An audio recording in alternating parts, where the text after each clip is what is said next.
I seem to be very out of place.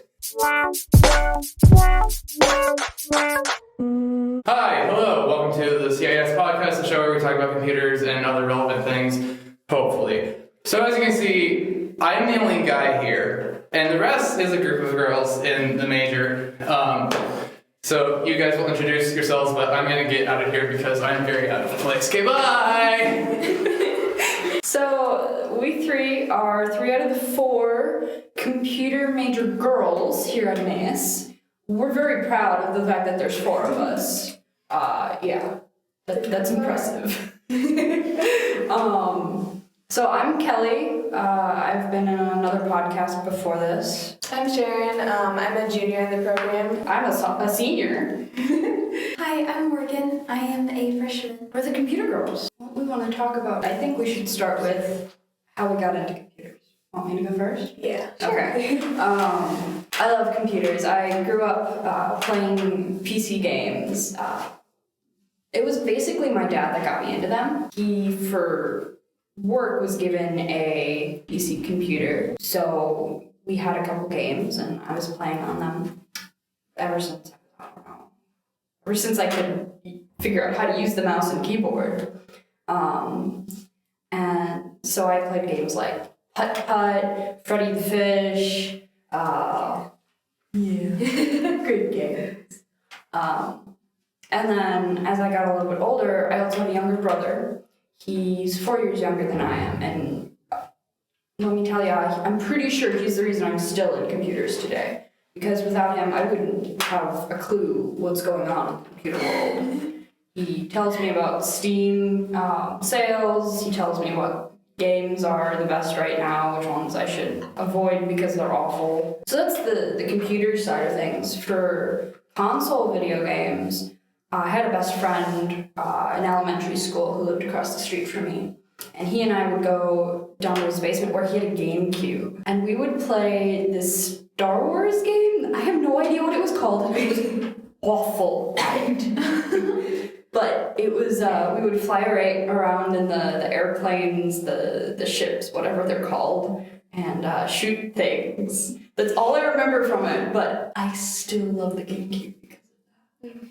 And then, of course, there was Smash Bros. It's my favorite one. And that's pretty much into computers. And then there's why I decided to do computer major. I didn't realize that I loved computers so much until I was a junior in high school. When I decided to take a computer programming class, it was then that I realized, wait a minute, I've been taking all these other computer classes. Every single one at my school that I could take, I was taking. But it didn't register that I was taking them until I made a decision to go into programming. So it's very much ingrained in me, computers are.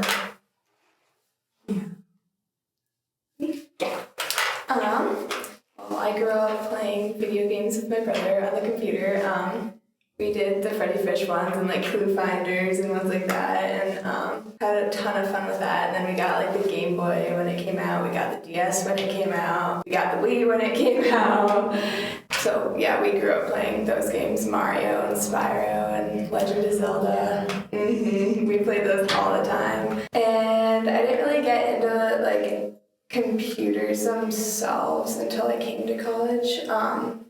My dad is a mathematician, so he's like very logically minded, I guess you would say. And when we were in high school, my brother and my dad taught us a little bit of programming, so we kind of had a little bit, we got to dip our feet into the water there. When I came to college, though, I was not into computers at all, and I was just like I was in counseling, and I was like, that was where I wanted to go, and then I kind of realized that wasn't for me. I'm more of like a logically minded person, so I was like, okay, computers is like the closest thing I can come to that, so I switched. We didn't have a math program. Yeah, so yeah, I switched and I love it. I'm really enjoying it. I remember when Madison, the other girl in our major, was trying to convince you to join us. Yo. I remember I had taken a logic course in high school, and so when Madison was taking logical analysis, I'd be sitting there like, oh, I know what that is, and I get that, and oh, I understand that too. And she was just like, why are you not in this major then? So then I switched and took the class. I was very excited when that happened. The third girl. And yeah, that's my computer story. Morgan? So actually, I got into computers fairly recently. My brother has always loved video games, and as a indirect result of that, I also really liked video games. We grew up playing Echo the Dolphin, if you've ever heard of that game. And that skateboarding game where it plays like this song, and the sun said, long haired freaking people. Okay. Yes. Okay. Good, you know what I'm talking about. So we grew up playing those really old, bad games, as some people would call them nowadays. And those were computer games, right? No, we actually played them on a console with a sucky controller. And then later we got this Spyro and the popular games that you were mentioning earlier. But I think what really got me started wanting to work with computers was indie games. Or the explosion of them. So I was like, wait, hold on. It doesn't take a massive brain or like a huge group of people to make a video game. It can be created by one person. Hold on, the creativity aspect and the awesomeness of this can be created by one person. I can make my own video games. It was so exciting. Sorry, that was a little bit of a tangent. That's what we're about here, tangents. And I guess that's sort of when I got into it. And so I did a little research on the computer, and I found out that programming is a language. It's just a language. It's not all these complex... I don't know why I had that in my head for the longest time that you had to type it up all in binary. Oh my gosh, scariest concept ever. That's why I've never considered it before. It's like, I'll leave that to the Einstein. I'm not gonna type ones and zeros all day. I couldn't do that either. It's a language. You can speak it if you tried really hard with the pronunciations. Calm. Bar string. Hello world. So you're in logical analysis right now, right? Mm-hmm. You're the only girl in that class. What's that like? Awkward. How many other people are in the class? Do you know? I'd say in the 5 to 7 range, 5 to 8 range. Being a senior, it's been kind of a while ago, but I was in the same boat as you. Freshman year, the only girl in the logical analysis class, the only girl in this other class, and this other class. I don't think I found it quite so awkward though, because I grew up hanging out with my brother's friends. You didn't have Madison in your logical analysis class either. No, I was the only girl.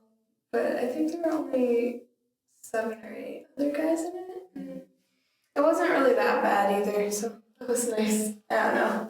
I already knew a couple of them too before the class started, so it wasn't like a whole bunch of complete strangers. I was in a group with people like Ed and Sam, and those are actually the only 2 I remember now. Oh, Josh, hello. He's right here. That's why I forgot about him. It included automatically. Not intended. We see you. Hi. Sharon, do you have a favorite computer class yet? Oh, that's a hard one. I know we have a least favorite, that's for sure. A couple least favorites. I really enjoyed CH. I took that, it was just Madison and me in the class, so we just were in Mr. Elliott's office instead of like an actual classroom, but I really enjoyed that class. It was cool learning about like all the different tools. CEH stands for Certified Ethical Hacking, which people give you really weird looks when you tell them you're going to that class and they ask what it stands for. But ethical hacking. we make sure to emphasize the ethical part of it when we're telling about it. Ethical hacking? Mm-hmm. Wait, is that like the white cap? Yes. Awesome. She already understands some of the lingo. You'll be just fine, Morgan. Oh yeah, I watched a game theory on it. Nice. Have you heard of him? Awesome. What's it about? Well, you see, he analyzes video games and then applies circumstances to real life using physics and math and history. Dude, why haven't I heard of this yet? Oh my gosh, gosh, it's awesome! And so he was like analyzing in Super Smash Brothers Brawl the fart physics between Wario's. Like, how could you create a fart rocket that can go that high at that kind of velocity? And he was using pixel measurements and then analyzing the force needed, and he said that it would literally tear you in half if you tried to do it. But said it is possible in space. That's really interesting. Educational. Oh yeah, you should totally watch it. Sometimes it's not all that accurate, but it's always interesting. You said it was game theory? Alright. I'm gonna go check this out after this.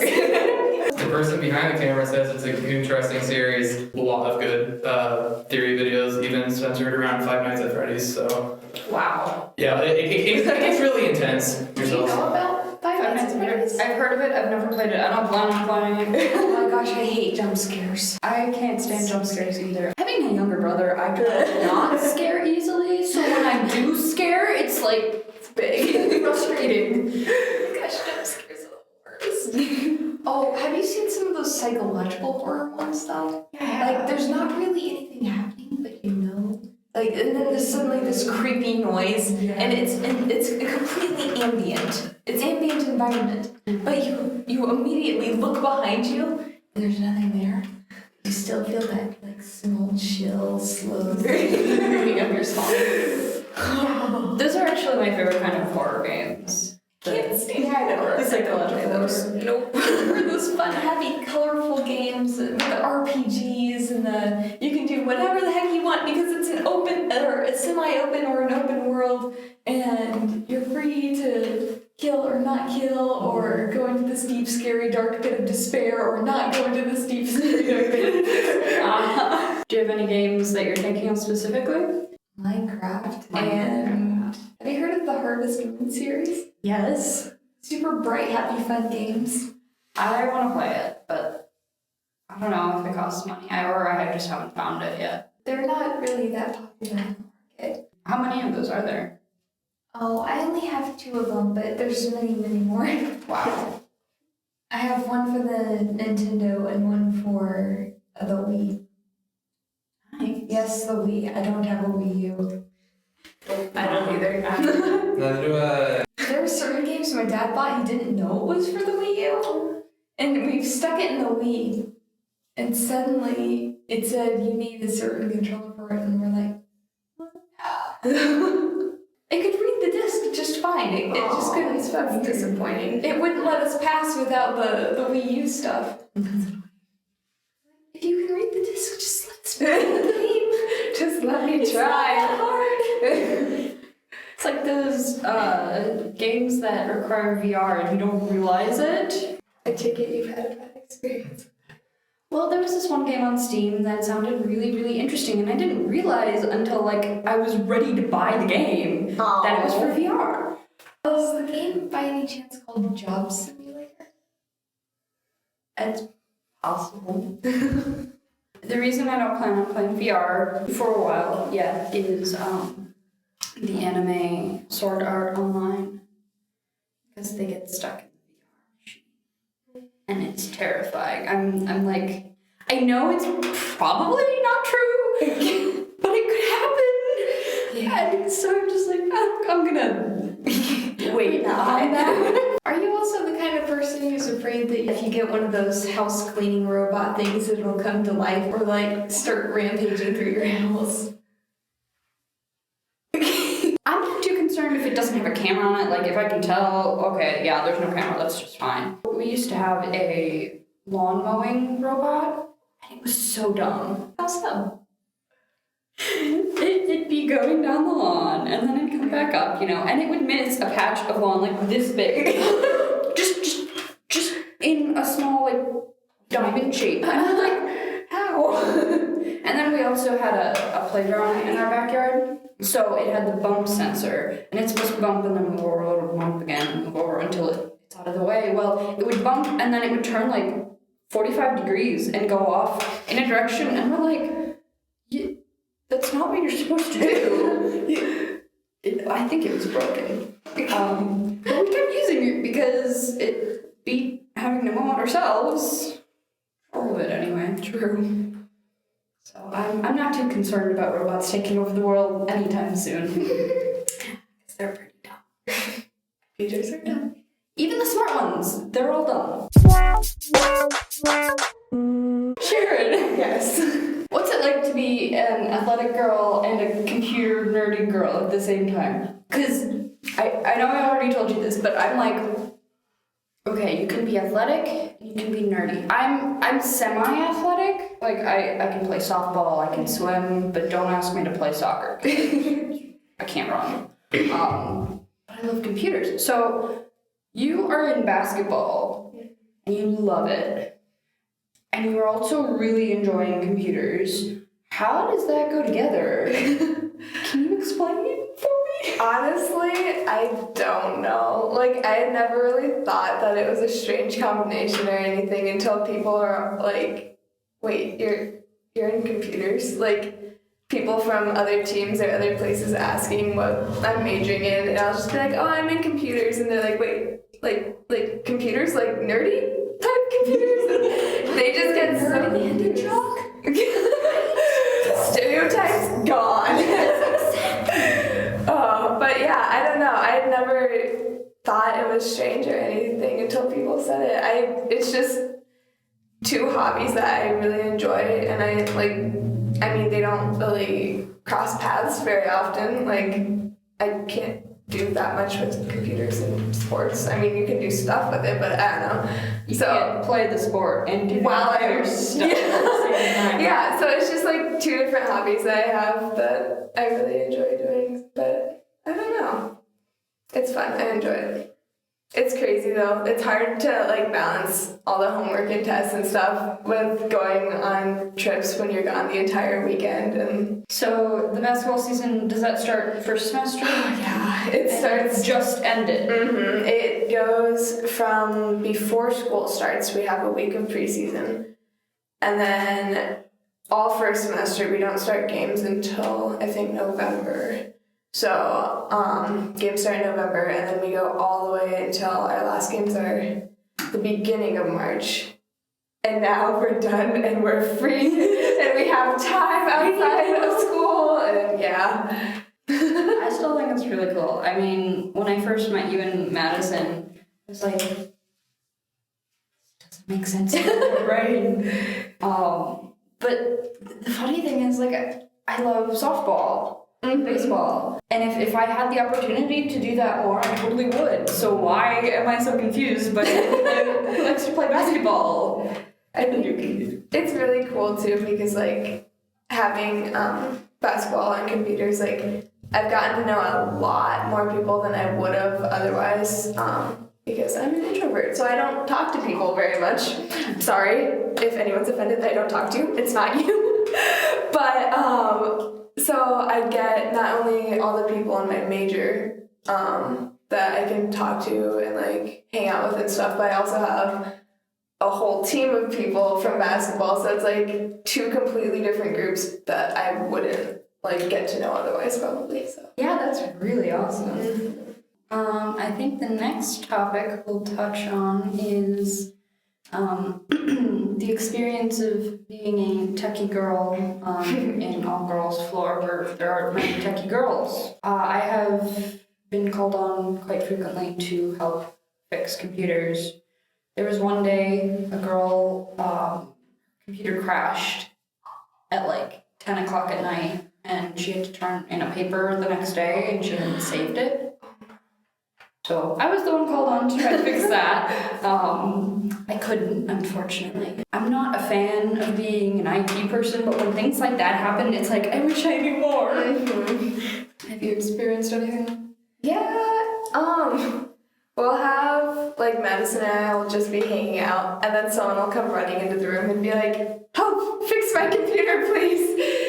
Or the week before spring break, we were at our nationals for basketball, and one girl Snapchatted both of us a picture of her computer that wasn't working, and she's like, "How do I fix this?"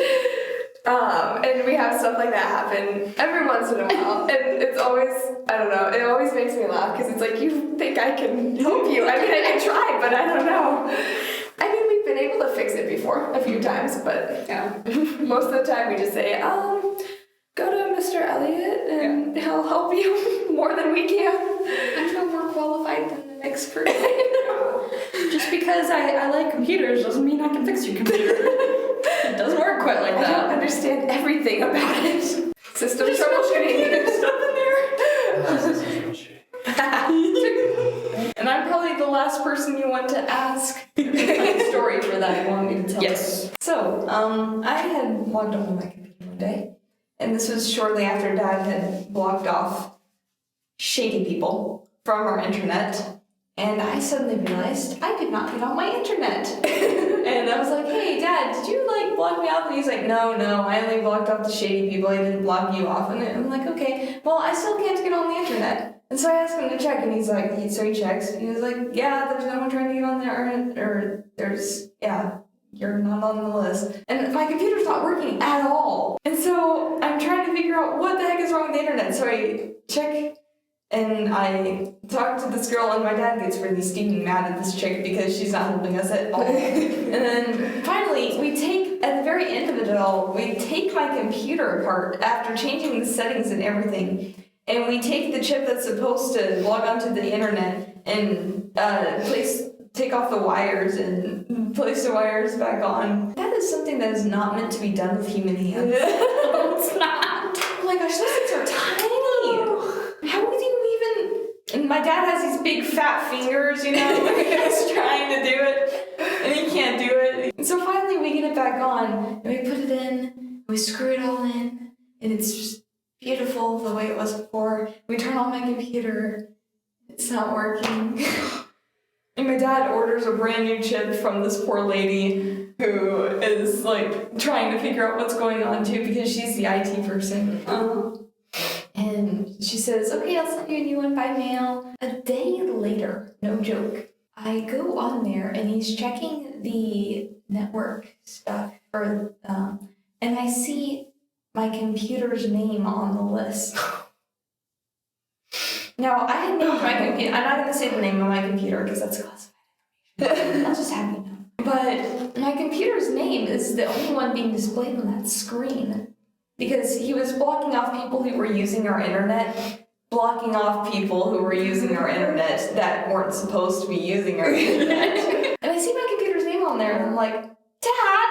I thought you said you didn't block me off. And he's like, what? What do you mean? I'm like, that's my computer's name. And he's like, oh, I was wondering who this person was. I thought, wait, you didn't name it your own name? And I'm like, no, of course not. That'd be the easiest computer name to figure out ever. Of course I named it something that'd be difficult to guess. You were there when I named it.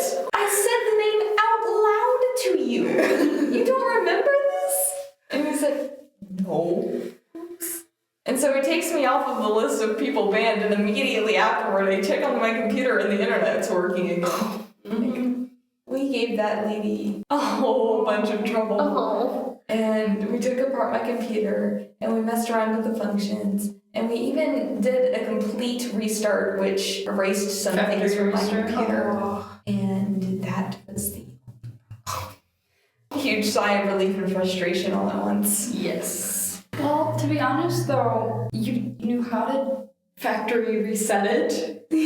True. I was on the ensemble choir tour for spring break this last week. There are some people who don't even know how to turn their computer off. It's not a bad thing. If you don't grow up using computers, you just don't learn that.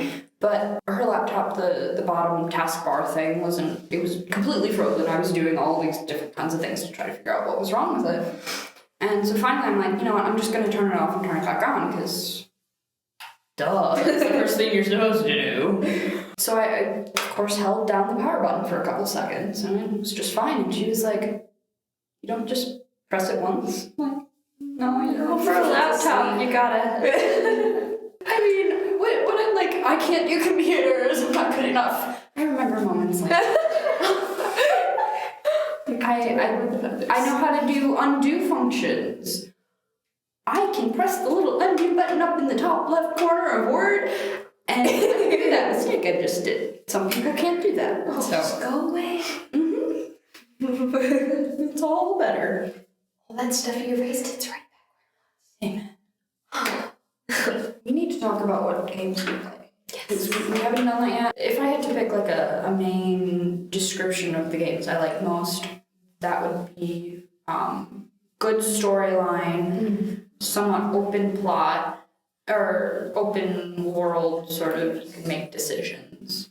But the good storyline has to be there, otherwise it gets bored. Even if it's got difficult puzzles or whatever, as long as there is something driving the story and it's interesting, I can pretty well get through it. Except maybe first-person shooter games. Like, I tried so hard to get through Half-Life. So hard. Even easiest level you can do it at, and I keep getting stuck because I can't kill monsters and I run out of ammo, and I'm just not good at that. So I find ones that it's not as bad, like Portal. I love Portal. The puzzle first-person shooter that is actually good. Yes. Have you had any spoilers for Portal yet? We say Portal and you think... I think of a portal, and that's about it. Okay. There's another girl who is not in the computer major, but she also enjoys computers, and she had never even heard of Portal before. Had no idea, none of the little jokes that Portal brings about. So we're like, you have to play this game without any knowledge beforehand. Were you there, Josh? I don't think I was.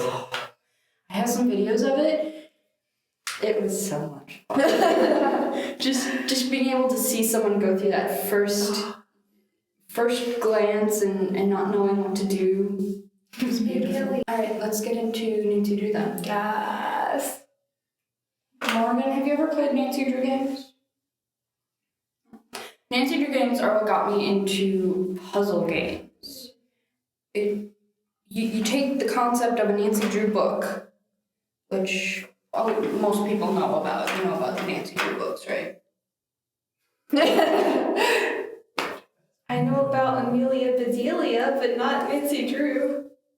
Nancy Drew is this detective, a teenage girl detective, and she's better than the police, of course, because she's like kind of like Sherlock Holmes, yeah. Except she gets into slightly more dangerous situations, and so she has to fight the evil designer lady and Evil designer.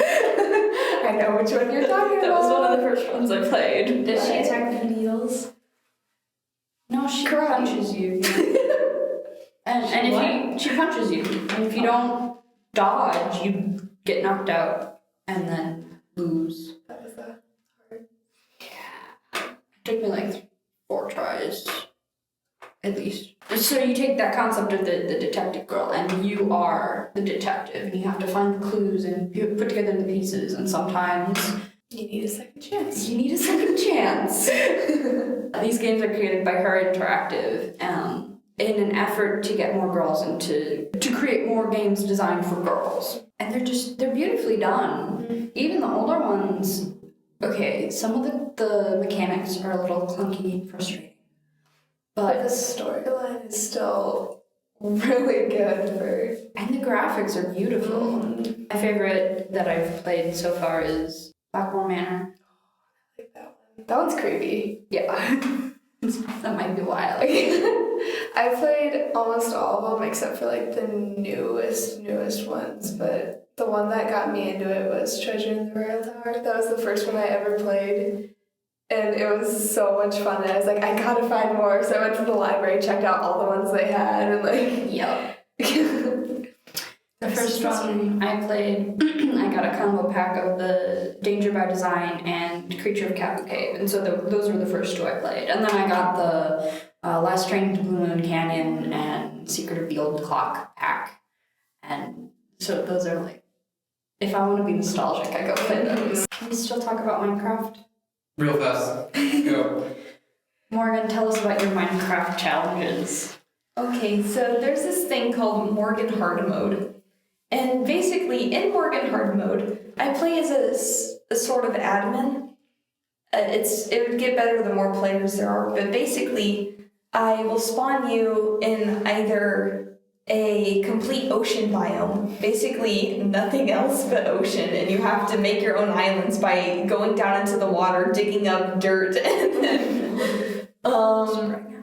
and then spreading out. Or if you want to go Morgan Super Hard Mode, I will spawn you in an frozen ocean biome, which is slightly harder because then you have to deal with the ice above your head.